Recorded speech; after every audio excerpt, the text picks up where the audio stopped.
Yes, I'm Batman. I'm Batman. I'm Batman, Alfred. I'm Batman. I am Batman! I'm Batman. I'm Batman. Greetings, Bat Family. Welcome back to Holy BatCast, brought to you by Real Fans for Real Movies. Make sure you visit our website, holybatcast.com. It's where we're going to find episodes of this show, videos, links, one-stop shopping. But we're all over the internet, all over social media, so you can find us on Facebook, YouTube, Twitter, and Instagram. Just search for Holy BatCast. You'll find us because, like Tigger, we're the only one.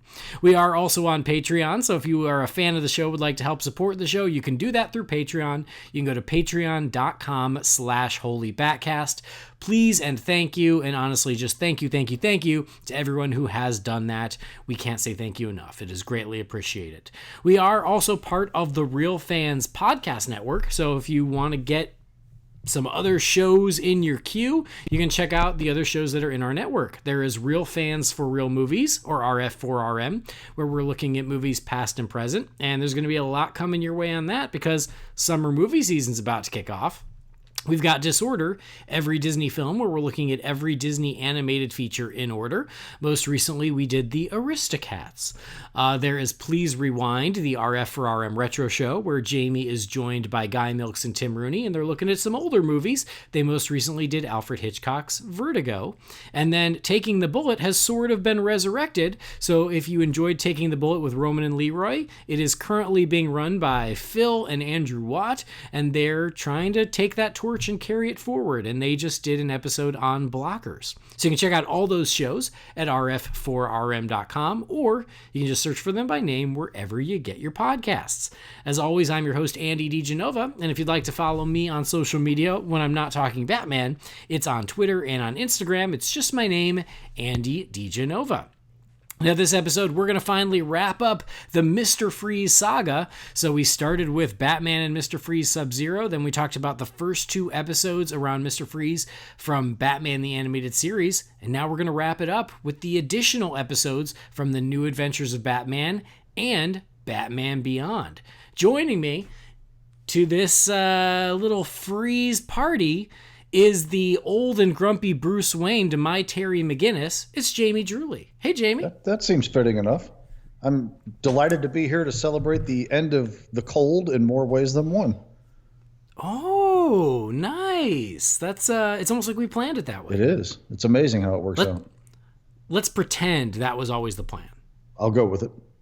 Okay. But yes, we are going to wrap up the Mr. Freeze saga. And unfortunately, Brendan Lowe could not make it to this episode. We're really sorry. He's busy. He's been sighted at a Target hanging out in the houseware section by the knives, just accosting shoppers and saying, "That's not a knife. This is a knife." We're going to need a supercut of just all of these because they're hilarious. So good luck with that, Brendan. Thank you for teaching people about cutlery, but we'll miss you on this episode. Oh, beautiful. Anyway, let's talk about Mr. Freeze. It's become a little bit of a theme. I said we'd come back to it. We've got to. The completist in me, I couldn't let it go. So I'm glad we're going to be able to wrap this thing up. The Mr. Freeze saga, as it is called on that Sub-Zero Blu-ray, 4 episodes plus a movie. It's great. It's almost like a trilogy. Because you got the first 2 episodes, we'll consider that part 1. Then you've got the movie Sub-Zero part 2, and then this is kind of part 3. This is our Return of the Jedi, if you will. So, without further ado, why don't we start talking about that? We're going to talk about the Mr. Freeze saga part 2, I guess? Sure. Part 3? The end? Anyway. The finale. The finale. That works for me. So, yeah, Mr. Freeze saga, the finale.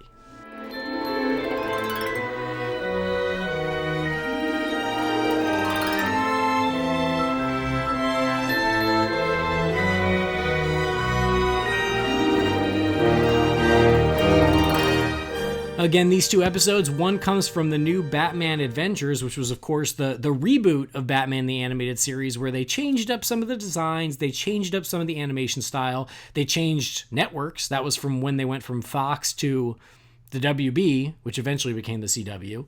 And then so the episode from that show is Cold Comfort. And then there is a Batman Beyond episode called Meltdown. So we'll start with the first one. If we are looking at this as a trilogy, so you've got Heart of Ice and, oh God, I can't remember what the one, what was the one after that? Deep Freeze. Heart of Ice and Deep Freeze, that's part 1. Sub-Zero's part 2. This is part 3. So if we were to name it like a trilogy, it would be the Mr. Freeze Saga, Heart of Ice. And then it would be the Mr. Freeze Saga, Sub-Zero. And this would be the Mr. Freeze Saga, Shit Gets Weird. That's vetting, yes. Anyway, let's start with Cold Comfort from the new Batman Adventures. So this is the return of Mr. Freeze. He is back in Gotham, and he is on a rampage. Not to be confused with the Monkey movie that is currently in theaters starring Dwayne "The Rock" Johnson. He is destroying people's life's work with no apparent motive. They don't know what he's up to. And so Batman has to go stop Mr. Freeze yet again. They don't know why he's doing it and what his plans are. And then they find out. I guess this is a spoiler, but it's like a 20-year-old cartoon. We find out that the accident that created Mr. Freeze finally took its toll on his body and essentially killed his body, and they were only able to save his head. And so because he has truly lost everything, now he wants Gotham and everyone to feel what he has felt and lose everything. So he wants these people to lose everything too. So now he's like on a pure revenge rampage. He has no motive other than to make people as miserable as he is right now because he's just ahead. And of course, Batman and Robin and Batgirl, mostly Batman and Batgirl. Robin stays home for most of it. But they stop him, of course, and he gets frozen in Gotham Harbor, and we think that that is the end of Mr. Freeze. But since we're reviewing 2 episodes, you know that it's not. There's more coming. But that is Cold Comfort. So, Jamie, this is one you hadn't seen. Brendan spoiled it a little bit when we talked about Sub-Zero. Now that you've seen it, what do you think? I don't think the writing was anywhere near as strong in this one as it was the film or Heart of Ice or Deep Freeze, but I still enjoyed it for the most part. The idea behind him being ahead and, you know, just having the mechanical body, it's whatever. I could take or leave that, honestly. I like Batgirl's involvement in it. I like it that Alfred got to kind of relax a little bit and have somebody wait on him for a change. For some reason, I got great appreciation out of that.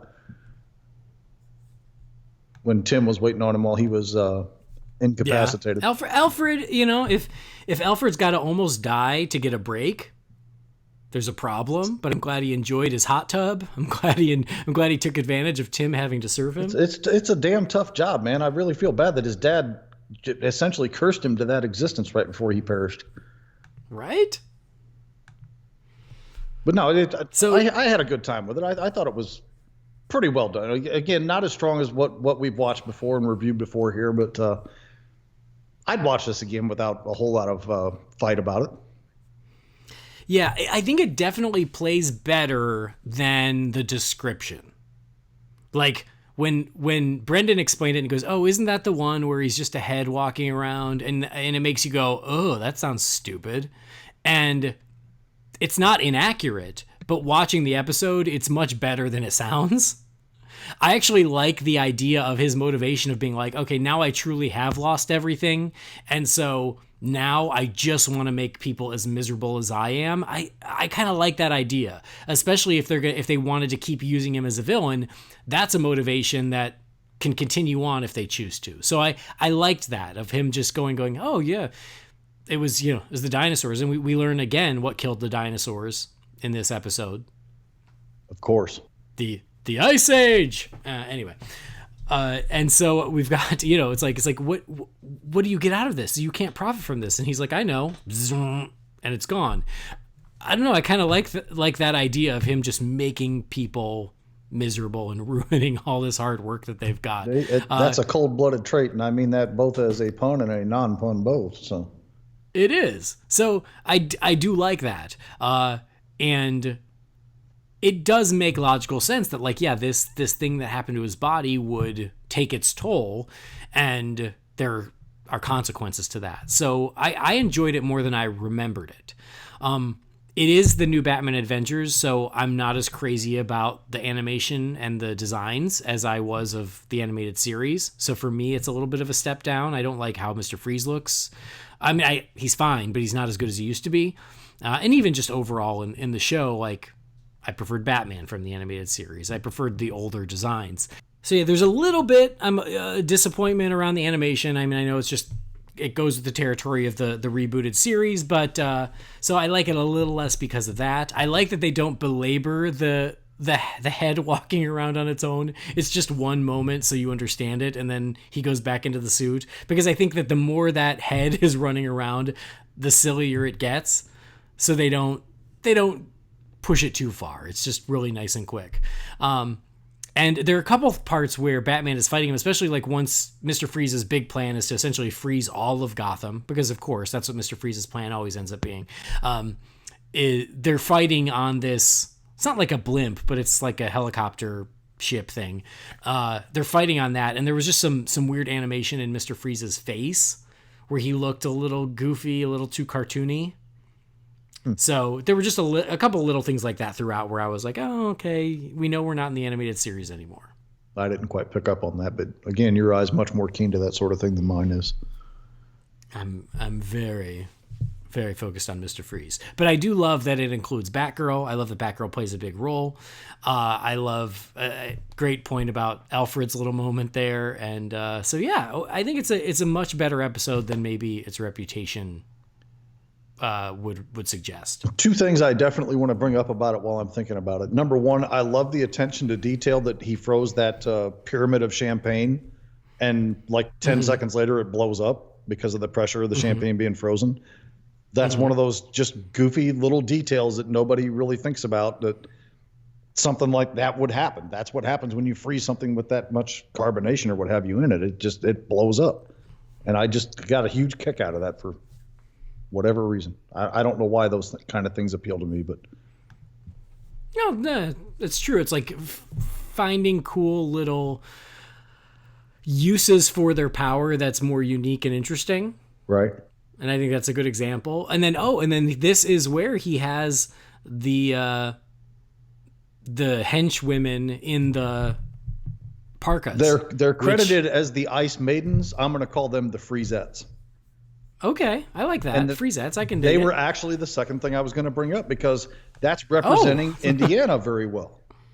Because in Indiana, you would have people running around in ski parkas with nothing covering their legs. Ah, well, there you go. Yeah, I was watching it, and even Samantha went, "Aren't her legs cold?" I'm like, "It's cartoon." I cannot tell you how many people. It doesn't matter if it's January or 12 degrees outside or whatever. It boggles my mind, but I see it all the time here. People running around in winter coats wearing shorts. I wish I was making this up, but I'm not. Interesting. But what I like about them is they kind of become iconic unto themselves, because they showed up in Batman and Harley Quinn. In the big, song and dance. Oh, in the Roadhouse club sequence? Yeah, in there. They're in there. And I knew that they were from the animated series somehow, but I was like, oh, we haven't seen them yet. Well, this is the episode where you meet them. The Freezettes. I look forward to seeing the Freezettes Christmas special. It just sounds much better than Ice Maidens, doesn't it? Mm-hmm, right. You expect them to bust out into a dance number like the Rockettes or something. That's why their legs are uncovered, so they have that flexibility to kick up that high. Of course. So, yeah, I dig that. I like them too. So, I liked it way more than I remembered. I liked it more than I anticipated, because when you guys brought it up on that Sub-Zero episode, it didn't sound to me like it was a very, very highly favored episode. And I was kind of expecting the worst, to be honest. So maybe that's why I appreciated it the way I did, is because I went in expecting nothing and got something.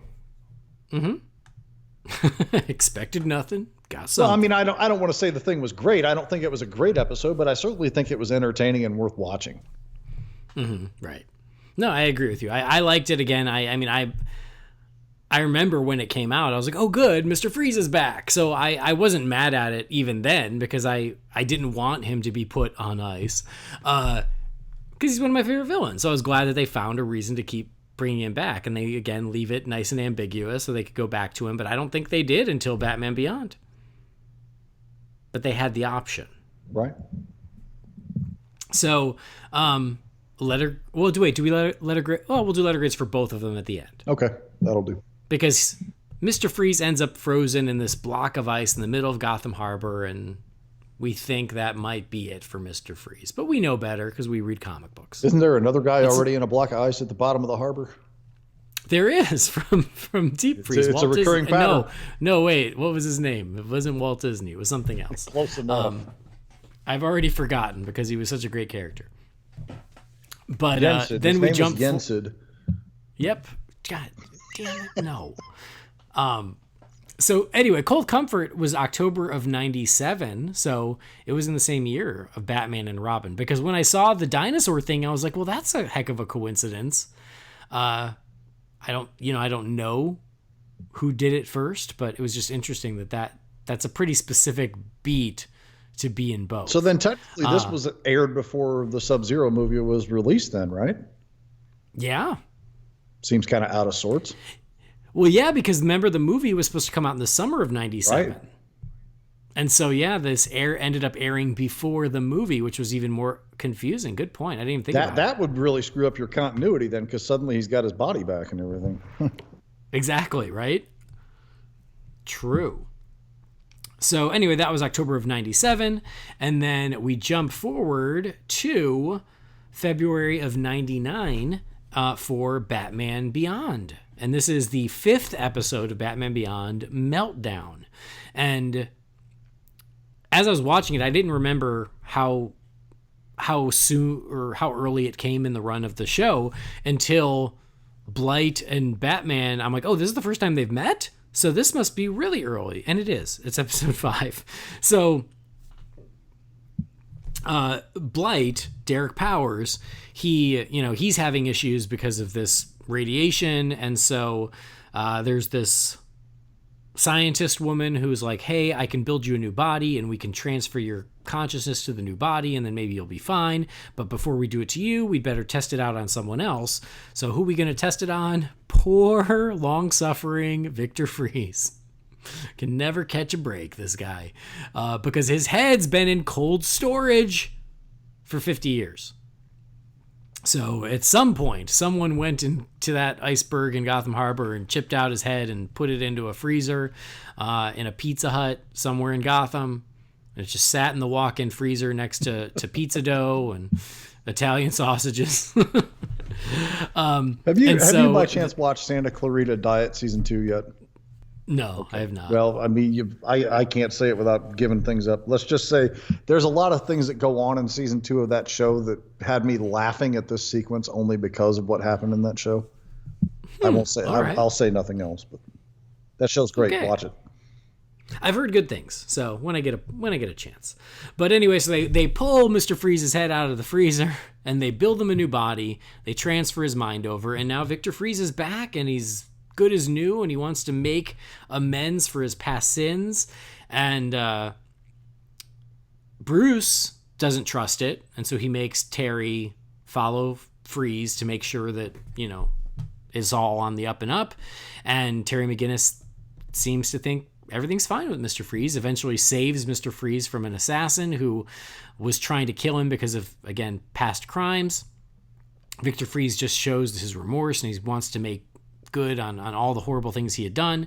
Then he reverts. His body starts reverting back to this, freeze state where he needs to be in cold, and he gets betrayed by this woman, the scientist, and then he loses his shit because he's been betrayed again and goes and digs out a suit he had been working on that he hid somewhere, and decided he wants to take his revenge on Derek Powers and this woman who what was her name? I feel bad. Dr. Lake or something like that? Sure. It's not here in Linda the Hamilton. synopsis. There. Was it Linda Hamilton? I'm pretty sure that was. I think that's what the credits said. Nice. So anyway, he wants to take them out, and he wants to destroy Powers' complex, and Batman stops him. And yet again, we think that we've seen the end of Mr. Freeze, but it's left up in the air. But as it turns out, I think this is the last time we see him. So, Meltdown, Jamie. And I know we've talked in the past, like neither of us were huge Batman Beyond guys, but now you've had to watch it for the show. Yeah, the show's fine. It's just not something that is something I feel compelled to watch with any kind of regularity or get caught up with or anything else. The episodes I watch don't particularly offend me in any way. It's not what I'm looking for in my Batman content, essentially. And I know a lot of people grew up with the show, and great, if you love it. But for me, it's just never been one that triggered me in the right ways. But I thought this episode was pretty good. I love that final form of Freeze at the end there. I don't know what it is about that design, just the general aesthetic of it that I really liked. But I thought he looked great in the closing sequence of the episode. I completely agree. I love his new look. Like, I loved his original look in Batman the Animated Series. I was a little less hot on it in the new Batman Adventures. And this, I think, comes back strong. His new plussed up look is awesome. And the way his face is kind of a silhouette in the helmet is really cool. Agreed. The motivations are a little bit, I can't even comprehend the madness that somebody would go through if you were a head in a fishbowl for 50 years. I can't even get my head around that idea. Mm-hmm. So, the fact that he comes out of this restored in some way and he's instantly trying to help people in society instead of being like a raving maniac. I guess that says something about his will as a character and the way he's written and whatnot. It almost, maybe it's a stretch for me to say this or even think it. It almost feels reminiscent of Dark Knight Returns when, Harvey Dent gets the surgery done and he's trying to, get back out into society, and Batman has that incredible distrust of him, like wondering what he's got planned that is going to be so evil, and he can't really catch him until that very end portion there. It just, this felt reminiscent of that to me somehow. Because, Bruce exhibits an incredible distrust of him through and through. I think you're right. No, I totally see that. And I almost, the episode didn't make me like super emotional or anything, but I almost felt bad in the sense that he had to go back to being a villain again after making that. He's on that news interview where he says, I had this money in this trust before my accident happened, and it's accrued into this substantial amount that I think the newscaster said was something like $500 million. And it's like, he's going to take this money and try and put it into society and make life better for people. And it's like, good on him for trying to make this recovery, but his story is tragic, so it can't really go out on that happy note. And it just, it made me a little bit sad knowing that this isn't how he was going to close out his arc. You know what I mean? Yeah, I agree with you. That's, I think one of the things I love about the character of Victor Freeze is he's such a tragic character, but just when you think he has a happy ending, it doesn't work out for him. And this is just another occasion of that. I do feel like there was almost a little bit of course correction because they made him a little too just straightforwardly evil in Cold Comfort. And this was them kind of trying to go back to the more tragic figure of Mr. Freeze, being like, no, he's still trying to do the right thing. He's not set out to be a villain. He wants to make amends for what he's done in the past. He's not a bad guy. And then circumstances screw him over and he ends up back where he started. And it's just that constant, he just can't catch a break. It's a rough go for him, man. Feel bad for him. It is. I really do. You do. Like this one, you really feel bad for him again. And I like that his charity was going to be the Nora Freeze Foundation. So nice little tie back to his wife, who we assume has passed on at this point, but we don't know for sure. But yeah, this definitely injects the character back with more of that tragic circumstance that we had seen with Heart of Ice and whatnot. Is this Blight character a mainstay in the Beyond series? Yeah. So he kind of becomes the main bad guy, at least for a while. I don't know what happens later on in Batman Beyond, but for season 1, Blight is the main bad guy. I don't care for him much, and I don't mean just in the sense that he's an evil bastard and I don't like him. It's just I didn't get much out of him, if that makes any sense. And I don't know if it's because I'm seeing it out of context with other stuff, but I swear I've seen like the first 3 episodes and I can't remember him being in it, but it's been several years, so maybe he wasn't. I just don't remember. Yeah, he is. He's a big part of it. And again, at least for season 1. I don't know if maybe season 2 and 3 they mix it up more, but he's the main guy.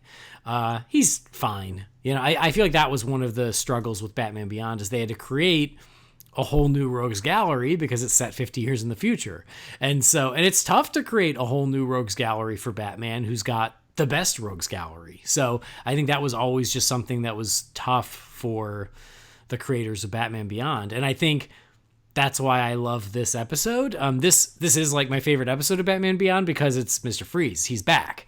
And it's the original Mr. Freeze. It's not his son or some new incarnation. Because of the nature of the character, they were able to carry the same guy into 50 years into the future where you couldn't really do that for Joker or Penguin or Two-Face. So, right. And you can only use a trope like a villain's son taking over in his spot. So you have like Penguin Jr. or something like that. I mean, that trick, if it even works, is only going to work one time. So you can't pull that one out of the bag. Right.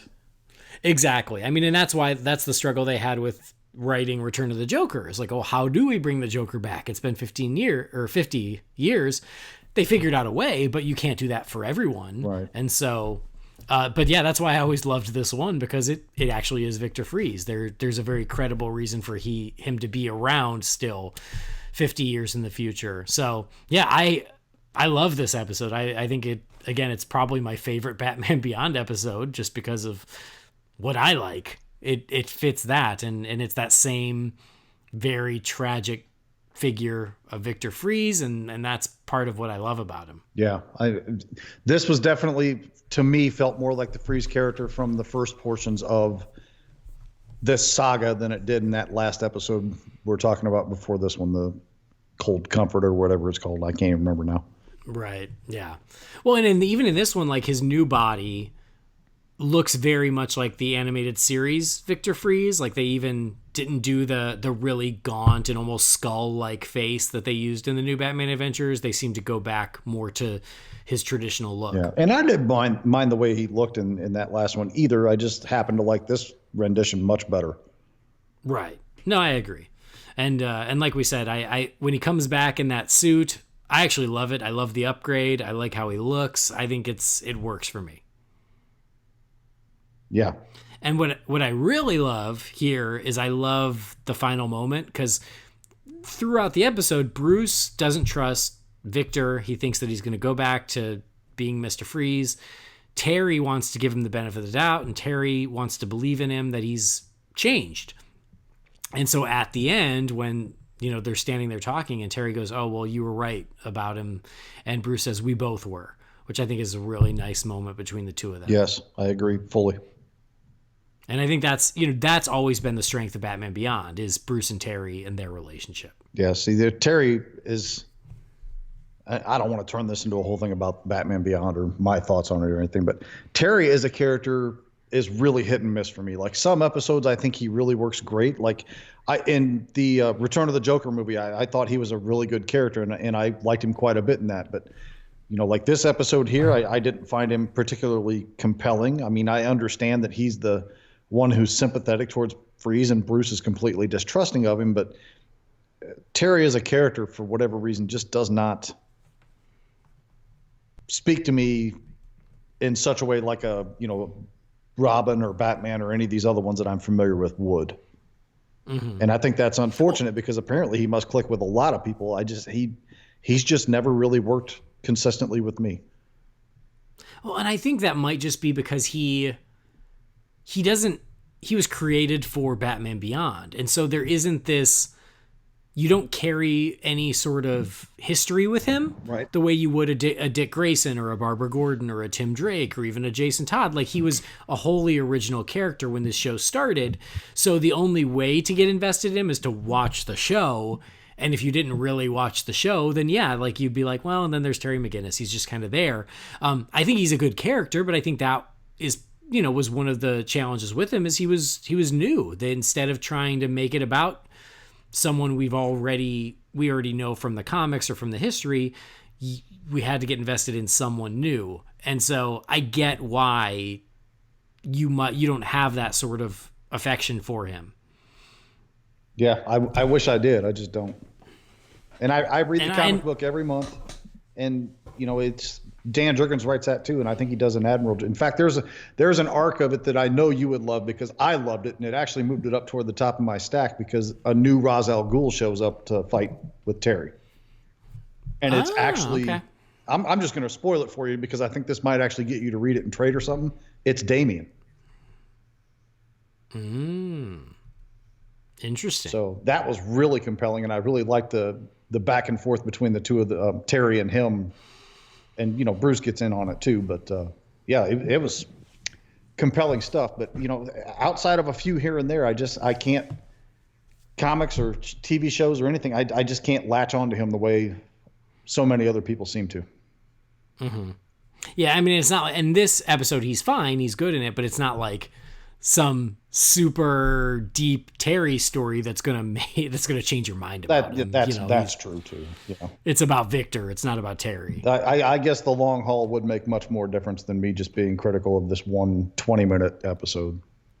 Right. I do like just the nature of Terry, like a Dick Grayson being just a little more optimistic in comparison to Bruce. I like that as a contrast. I think that I really like that about the character. And again, that's very much a Dick Grayson thing. Dick Grayson is a little more positive about things like that. And so I liked that as a dynamic through the episode. Yeah.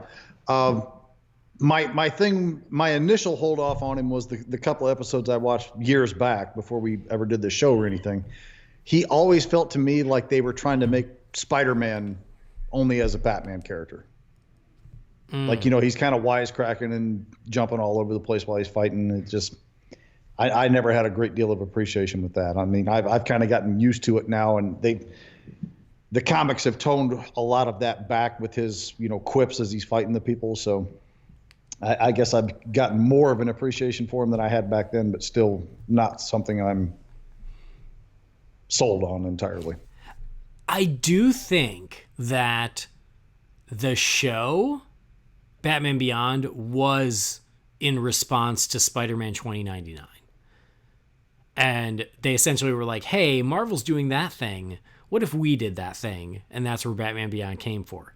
And I think that it could have been a cheap ripoff or cash in, but just because of the quality of the writing of the show and the quality of the creative people creating the show, it became so much better than it probably had any right to be.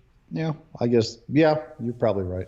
I remember Marvel made a huge deal out of that 2099 stuff because they had the Spider-Man, Punisher, X-Men, and there was one other one. It was supposed to be the next big thing, and it's like it vanished as quick as it came. Yeah. Like but I feel like that was the same time as this. Okay. Where it was like it was a big deal and it was going to be a big deal. And so DC was like, well, what's ours? And that's where Batman Beyond came from. And Batman Beyond probably has outlived all of those. Well, I think Spider-Man 2099 is kind of stuck around for a while. I know maybe. I've seen the character design pop up here and there. I don't know how well the series. I know the X-Men and Punisher one, whatever that fourth one was, if there even was a fourth one, or if I'm remembering that wrong, just went away. Only just a matter of a couple of months, it was gone.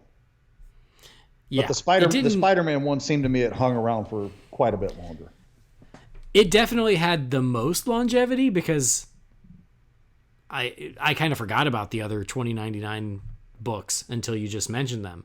But I don't know if he's still swinging around out there. I have no idea. It'd be a bigger Spider-Man fan than I would know. Okay, then. But yeah, anything else about Meltdown that you want to call out? No, I think I covered most of the bases I wanted to get on with that. Cool. All right, well then, closing thoughts and letter grades for Cold Comfort and Meltdown. Oh, let's see. Cold Comfort, entertaining episode, not the deepest, not the strongest, but certainly worth watching. That one, I'm going to give it B. Meltdown, I thought it was a great recovery for Freeze as a character here. Again, that design was appealing to me. The nasty evil doctor woman that was just using him was just wrong. She's just wrong. And Stuart Pankin did one of the voices in that too, which I don't know if you even know that name, but you probably know his face if you saw it. I do. Okay. I do. I used to watch not necessarily the news on HBO as a kid, so like that name showed up in the credits. I was like, oh. For that one, I think I'm going to go B+ on that one. Cool. Yeah, I really enjoyed both of these more than I remembered that I was going to. I mean, we talked a little bit about it last time. I mean, not last episode, but the last Mr. Freeze episode. We talked about how we thought Sub-Zero was a perfect ending for the character and we wanted to leave it there. So because of that, I had a little bit of resistance to these episodes because we felt that Sub-Zero was a perfect ending. But if you're going to push forward, I actually really liked these episodes. I think they both did a really good job of continuing the story of Victor Freeze and being true to who that character was. So, yes, you can absolutely choose Sub-Zero as your ending, but I don't think that these were offensive to that ending, and I have no problem with continuing on the story with these. I really enjoyed them both. I would say that Cold Comfort, again, kind of a neat new motivation for the character and really doing something different with him. So I liked it. I'd give that one probably a B as well. That sounds about right. And for Meltdown, for, jumping into the Batman Beyond universe and being able to use a character like Mr. Freeze in that universe and really adding, I think, more of the tragic emotion that was maybe missing from Cold Comfort elevates that one a little bit. And so for that one, I'm at like an A-.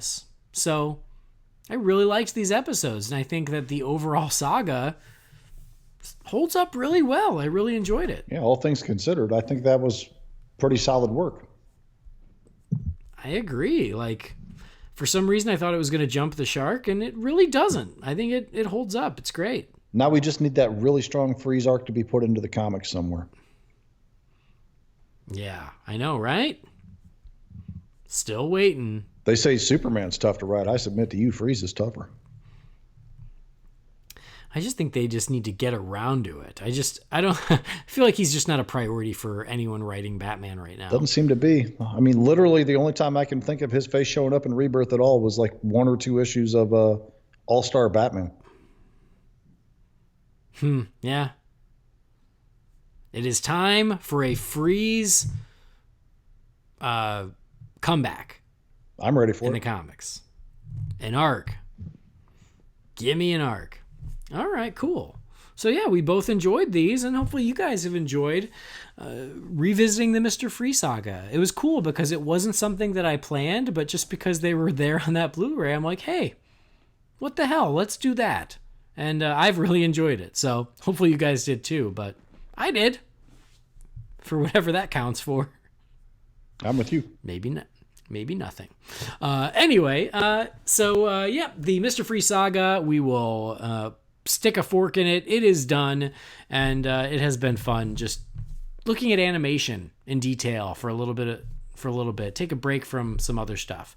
But now let's hear what you guys have to say as we crack open the Wayne Manor mailbox.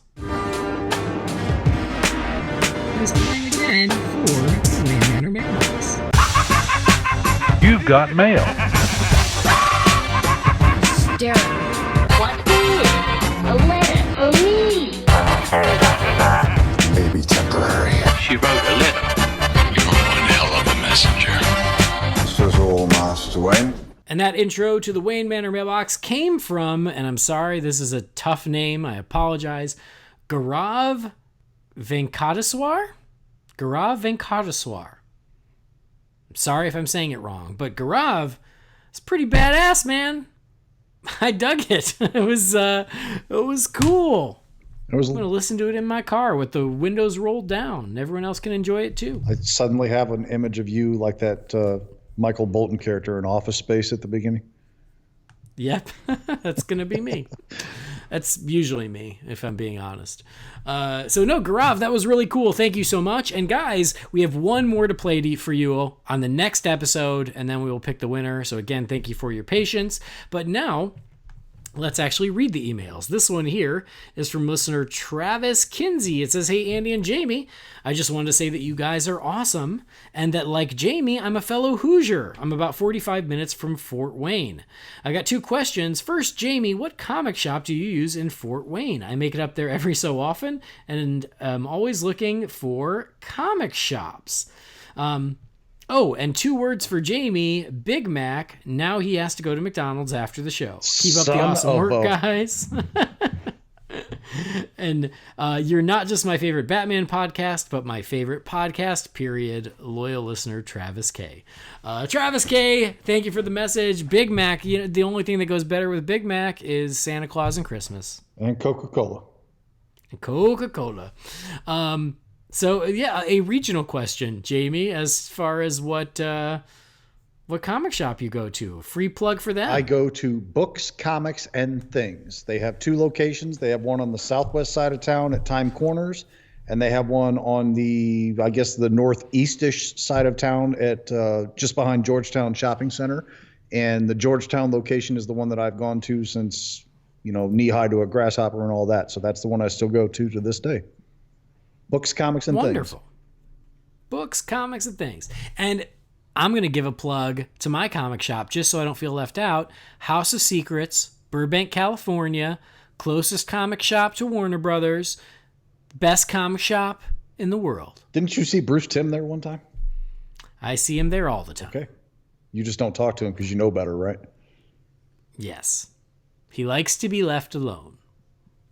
But yeah, it's a great little comic shop. House of Secrets. Anyway.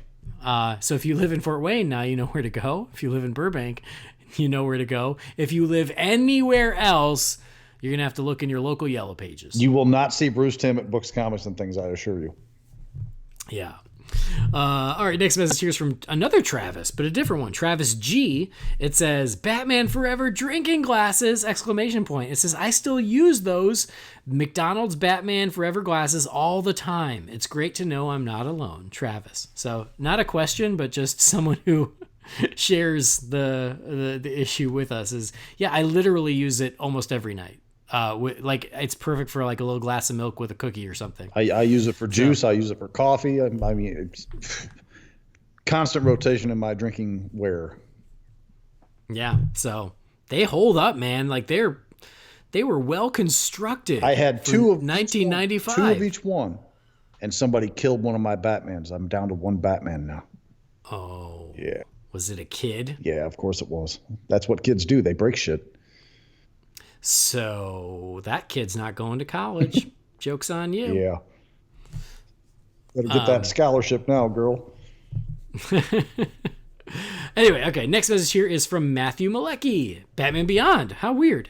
Some of these emails, I swear these people are psychic. It's not planned. It just happens. Okay, this is what he says. "Hey, Andy and Jamie and guest." No guest, Matthew. Just us. Just the OG. It's been a while since I've emailed. Still love the show. You guys consistently do a great job. I know it's been forever since you've done reviews of Batman the Animated Series, and I was wondering if there were any plans to do more.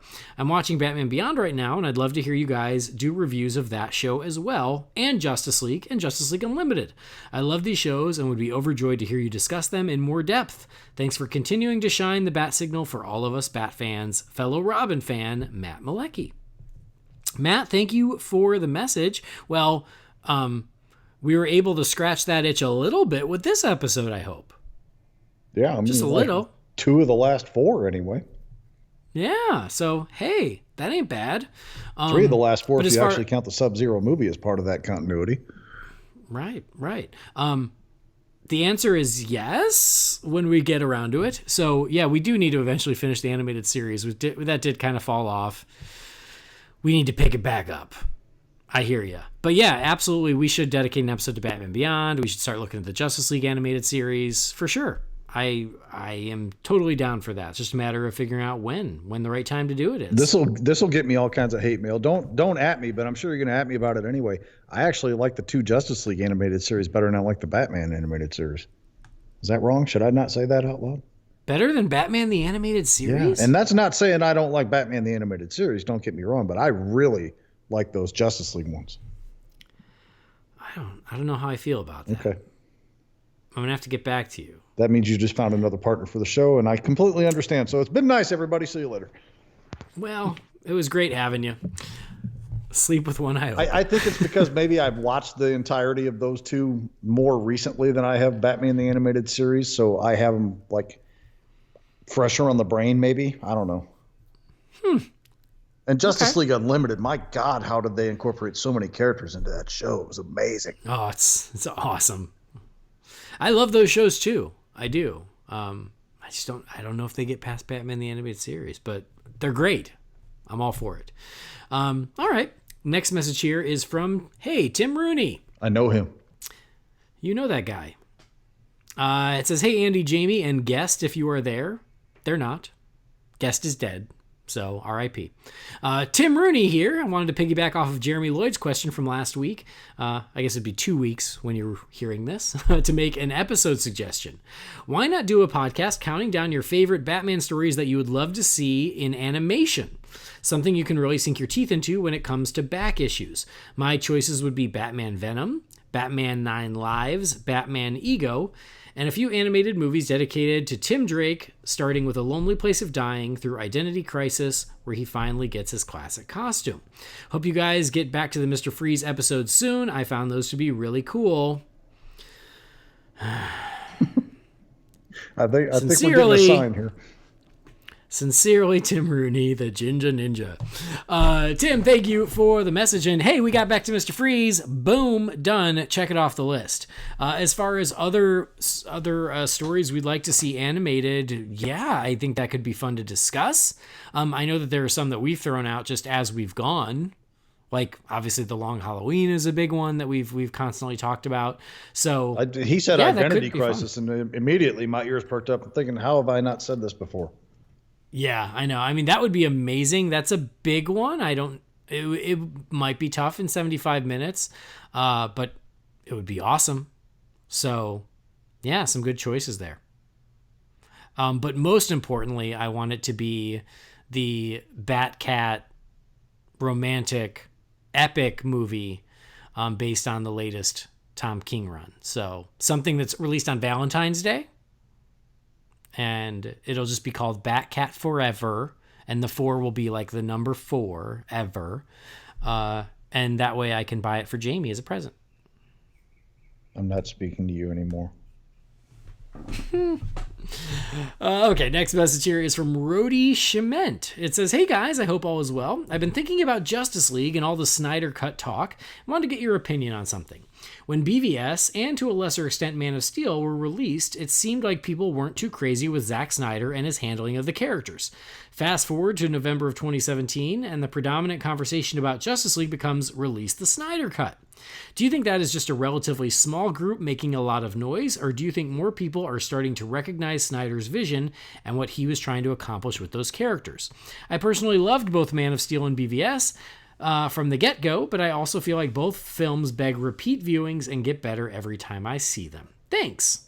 Rody, thank you for the message. I don't know your name, so I think this might be the first time we've heard from you. So, hey, welcome to the show. Thanks for writing in. Great question. I know how I feel. I'm going to let Jamie go first, and then I'll tell you if I agree. I don't think that very many people have done what I would say come around to Zack Snyder. I think Zack Snyder has I don't want to say small, but like a not global, but like a very hardcore, dedicated fan base out there. Like I would consider myself part of that fan base. I've loved everything that guy has done that I've seen to date. I really don't think that this is people saying coming around to things all of a sudden with it. I really just think it's that Zack Snyder fan base making a lot of noise about it. I don't want to say in hindsight. Okay. It's just, yeah, I don't think that Snyder's all of a sudden become a cool thing to like and everybody is regretting that they said nasty things about him. I just think it's people that have always liked Snyder are just standing up and letting their voice be heard about it, I guess. Yeah. You hear this?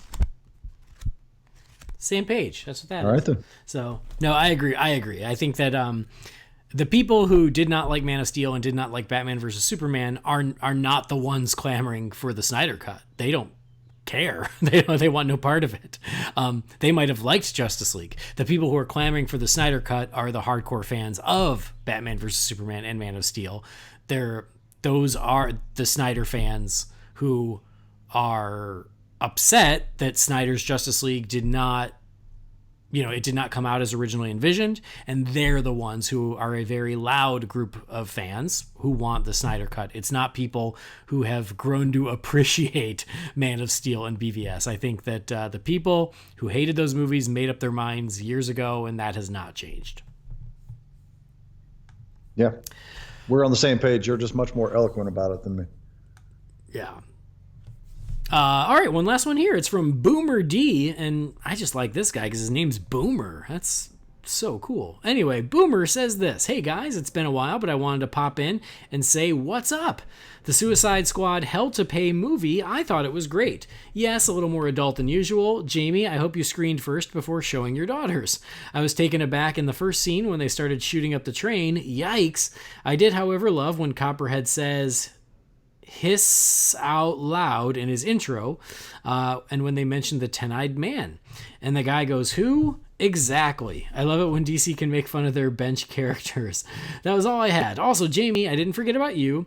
2 great Ra's al Ghul stories, cheap on Amazon. The Resurrection of Ra's al Ghul by Grant Morrison and Trinity by Matt Wagner. Read Trinity first, as it's not really tied to continuity, but Resurrection is the main course, and we all know how much you love Damien. Haha. You guys are the best. Just got my girlfriend Val hooked on you too, and she won't believe me that you've read my emails before without a shout out to her. And for the usual sign off to all you listeners out there, tell your girlfriends about us. Michael Keaton voice. Until next time. Oh, so it should have been tell your girlfriends about us. So hey, shout out to girlfriend Val. We have female listeners? What?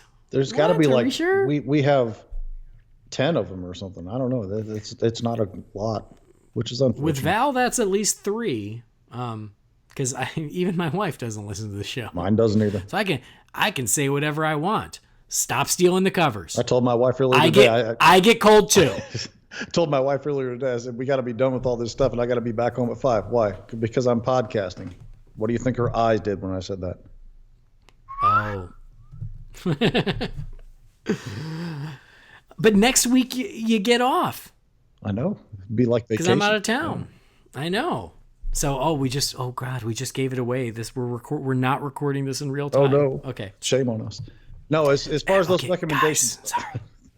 The Trinity book I've not read, but I'm certainly intrigued by that because I hear excellent things about Matt Wagner.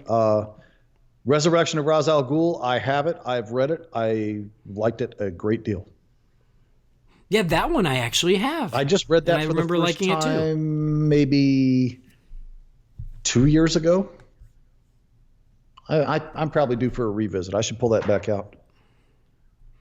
Yeah, it's been a while. I bought it when it was in first run, and I read it then, but I haven't revisited it since then. And great shout out about the line about the 10-eyed man. I forgot about that when we reviewed the movie. That was actually pretty awesome. That's lost on me somehow. Well, because the 10-eyed man is like this super obscure villain. Oh, it's a real thing then. Yeah, he showed up. Remember, he showed up in Scooby-Doo and Batman Brave and the Bold? And I was like, who the heck is that guy? And then one of our well-versed listeners hey, that's the 10-eyed man. And I went, oh, okay, great. And then they made a joke at his expense in this because they called him out and someone said, who? He goes, exactly. Okay. It was funny. It was funny, Jamie. Okay. Laugh. Yeah. It was a joke. Okay. Anyway, that is it for the Wayne Manor mailbox. Again, as always, if you've got questions, thoughts, concerns, whatever, send those to Holy BatCast at rf4rm.com. And that's where we're going to wrap up this episode of the show. Jamie, always a pleasure, my friend. Yeah, it was a good time. Nice, quiet, Good. easy, short episode. Easy like Sunday morning. More like Sunday night, but okay, we'll do it. Close enough. No, yeah, nice. An hour? What? Can we even do that? I feel obligated to make small talk for 5 more minutes just to get us over a mark. It's so weird. But I'm going to enjoy. I'm going to give you guys some time back in your week so you can go do productive things like finish the novel you've been writing, start a band, adopt a cat. Whatever it is that you've been putting off because you've been listening to too many podcasts, go do it now.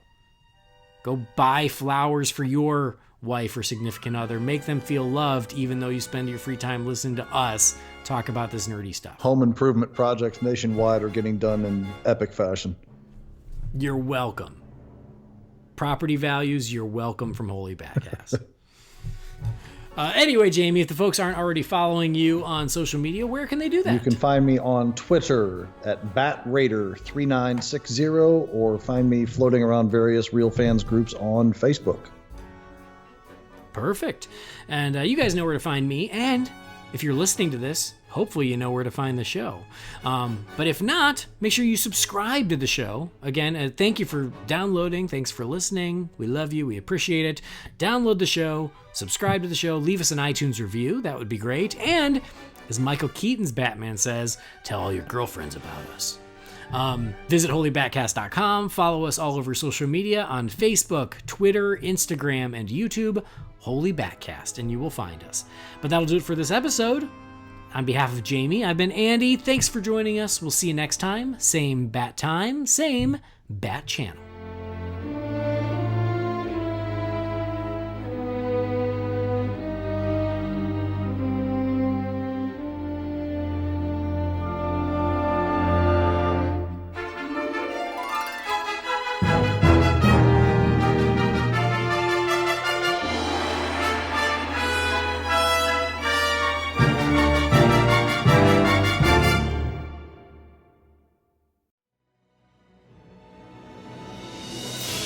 Holy BatCast is brought to you by Real Fans for Real Movies. Remember, the thoughts and opinions shared by the participants are theirs and theirs alone, and do not represent the companies or organizations they happen to work for.